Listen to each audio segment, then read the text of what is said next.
انسان کو اس کے حالات نہیں خیالات پریشان کرتے ہیں۔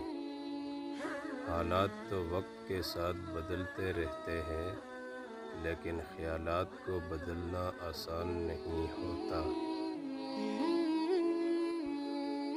اکڑ تو سبھی میں ہوتی ہے، بس جھکتا وہ ہے جسے فکر ہوتی ہے۔ میں ایسے معاشرے کو کیا نام دوں جہاں پہ فلموں ڈراموں میں موجود درد تکلیف پہ رونا آ جاتا ہے، مگر اصلی زندگی میں کسی کے دکھ درد کو ڈرامہ سمجھا جاتا ہے۔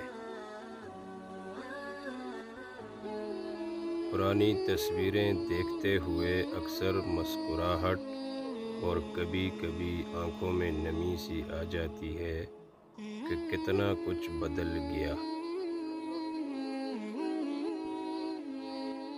خدایا کبھی کسی انسان کو وہاں سے دکھ نہ ملے جہاں اس نے اپنا سکھ لٹایا ہو۔